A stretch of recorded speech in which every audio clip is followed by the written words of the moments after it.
নারায়ণগঞ্জের মসজিদে বিস্ফোরণের ঘটনায় শেখ হাসিনা জাতীয় বার্ন ও প্লাস্টিক সার্জারি ইনস্টিটিউটে চিকিৎসাধীন আরও 3 জনের মৃত্যু হয়েছে। বাকিদের অবস্থার কোনো উন্নতি দেখা যায়নি। অন্যদিকে রিপোর্ট জমা দিতে জেলা প্রশাসনের তদন্ত কমিটি 7 দিন এবং তিতাস গ্যাস কর্তৃপক্ষ 4 দিন সময় চেয়েছে। আমার মনের কথা চুরি না করে এ তো চুরি করলো। কাজ ছাড়া হলেই যদি হারিয়ে যায় প্রিয় স্বামী, সেই ভয়ে নাওয়া খাওয়া বাদ দিয়ে টানা 7 দিন হাসপাতালে ছিলেন লায়লা আক্তার রুবি। 7ম দিনে এসে অপেক্ষা এবং আশা দুটি শেষ হয়ে গেল। সত্যি হারিয়ে গেলেন নারায়ণগঞ্জের মসজিদের দগ্ধ আব্দুস সাত্তার। 2 সন্তানের জনক গার্মেন্টস কর্মী আব্দুস সাত্তারের চিরবিদায়ের ঘোষণা আসে সকালে। দুপুর নাগাদ তার দেহ নিয়ে বাড়িমুখো হন স্বজনরা।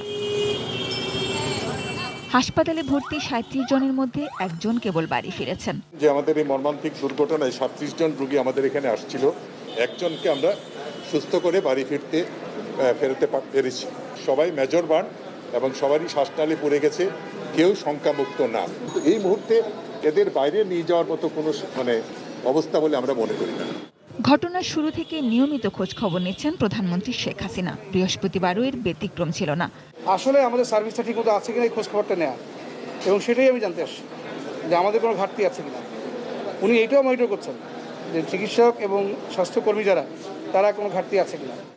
এদিকে নারায়ণগঞ্জে মসজিদে বিস্ফোরণের ঘটনায় আরও 7 দিন সময় চেয়েছে জেলা প্রশাসন গঠিত তদন্ত কমিটি। 5 কর্মদিবসের মধ্যে তদন্ত রিপোর্ট জমা দেওয়ার কথা ছিল তাদের। দুপুরে কমিটির প্রধান ও অতিরিক্ত জেলা ম্যাজিস্ট্রেট খাদিজা তাহেরা ববি জেলা প্রশাসকের সঙ্গে দেখা করে তদন্তের সময় বাড়ানোর আবেদন জানান। কিছু জিনিসের সাথে তারা লিঙ্ক করবে, বা যেসব তদন্ত কমিটির যেসব সদস্যরা আরও কিছু তথ্য ওই সব সংস্থার কাছ থেকে নেওয়ার চেষ্টা করতেছে, সেই কাজগুলো পায়নি বিদায় তারা আরও 7 দিনের সময় চেয়েছে। ঘটনার পর বৃহস্পতিবার তৃতীয় দিনের মতো গ্যাস লিকেজ খুঁজতে খোঁড়াখুড়ি করছে তিতাস গ্যাস কর্তৃপক্ষ। এরই মধ্যে 2টি লিকেজও পাওয়া গেছে। সাজিদা সুইটি, এটিএন নিউজ, ঢাকা।